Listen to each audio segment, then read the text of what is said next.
Okay, to really understand this lesson, you've got to really understand your vocabulary.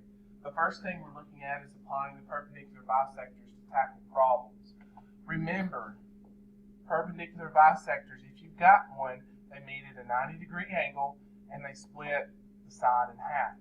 Now, what's special about perpendicular bisectors, if you just have one in this case, is that the other two sides of the triangle that we didn't discuss, those two are congruent to one another. So looking at the first example. So if I'm looking here, it says BD is a perpendicular bisector of AC. Okay. Find AD. Well, the first thing, I'm going to mark up my picture a little bit. If it's a perpendicular bisector, I've got a right angle there, and it sliced those into two congruent pieces. Now these other two sides that I didn't talk about in this triangle, they're congruent to one another. Let's see if that helps. Sitting right there where I've got AD right now, it says it's equal to 5x. Well, again, y'all know how this goes. I don't want to know that it's 5x. I want to know exactly what it's equal to. So I've got to go and find x. So, in doing that, I'm going to use this special property about perpendicular bisectors. I know that CD is congruent to AD. Again, what does that mean? It means that their measures are equal to one another. Doing that, I'm going to set them equal. And CD, they're telling me is 3x plus 14 equal to AD is 5x. From here, I got to kick up some algebra. I would subtract 3x from both sides. Get me 14 equals 2x. Divide both sides by 2. And I get that x is 7. Now, if this was a multiple choice question, they're going to probably stop right there and put 7 as one of the answer choices. But you need to make sure that you complete the problem all the way. Again, I want to know exactly what AD is. So I go to AD. I fill in that x with 7. Multiply them together, and I get that AD is 35. 35 what? We don't know. They didn't bother telling us a measurement. Next problem.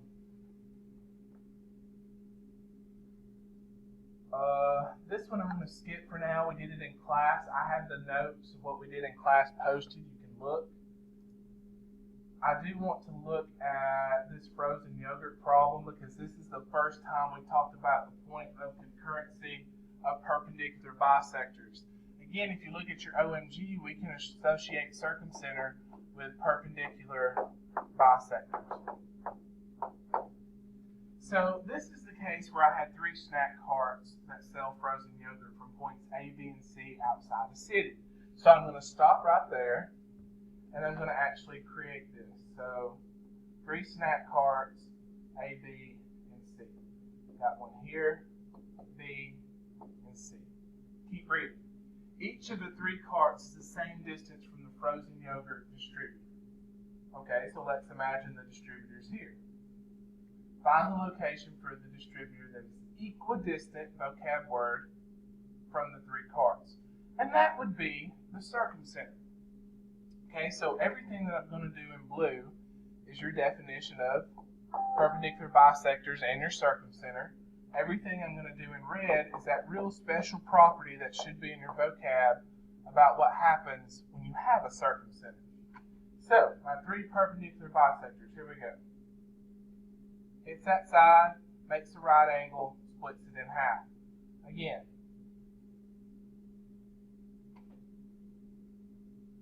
Sorry, let me do that one again.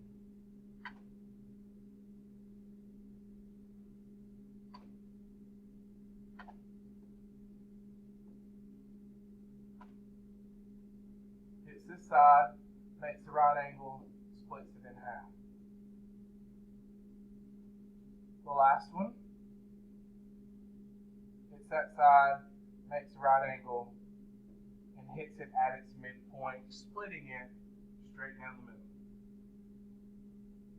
So again, what you have to remember, the special property about perpendicular bisectors. And again, you have to remember the special property that goes along with perpendicular bisectors. So I'm going to give some points here and name. I'm going to call it D, E, F. I'm going to call this K. So point K here is my circumcenter.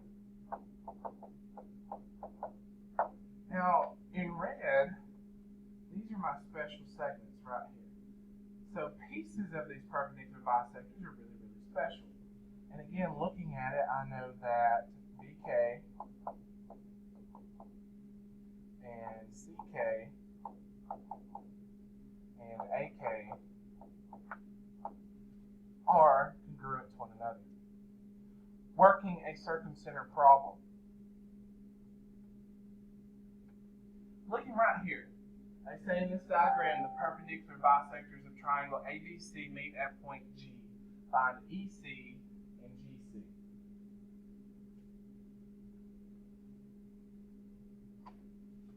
So, the first one.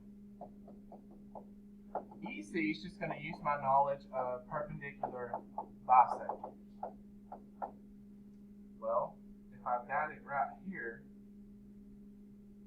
here's a perpendicular bisector. Well, that's pretty nice because it makes a right angle, and remember it splits that in half. So I know that EC is fine. The next one, GC, is going to use my knowledge of a circumcenter.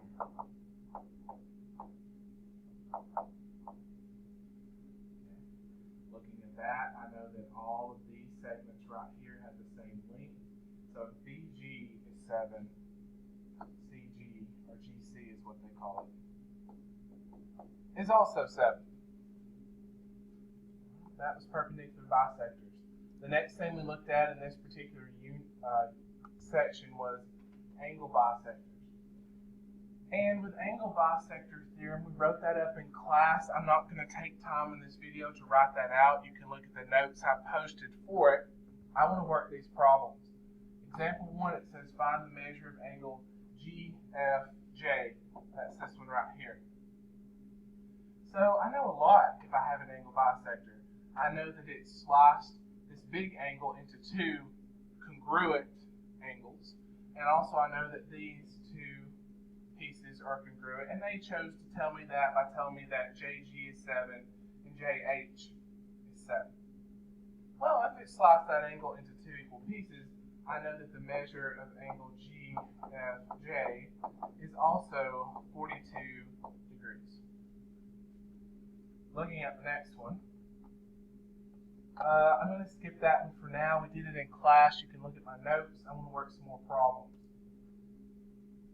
So this next one, again, they didn't bother to show me, but imagine there's an angle bisector right here that goes through point P. Again, splitting that angle, and I know that these two pieces are congruent to one another. Now, if the question on this one is to find X, I can do that by knowing that PB is congruent to PC. That means their measures have to be equal. So I just fill in what I've got. PB is X plus 3, and then PC is 2X minus 1. Subtract X from both sides. I wind up with 3 equals X minus 1. Add 1 to both sides, and I get that X is 4, and that's all this question wanted. Now again, we're back to points of concurrency. So this one goes back to the fact, what if I had a triangle and I had 3 angle bisectors? They all meet at a certain point that we call the incenter. And again, you can look at your foldable for that special property on this triangle right here. Remember that this particular problem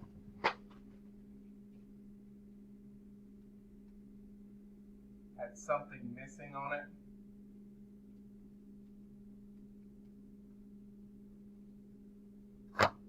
Right here, I need to tell you that NF is 12. So the special property is that all 3 of these parts,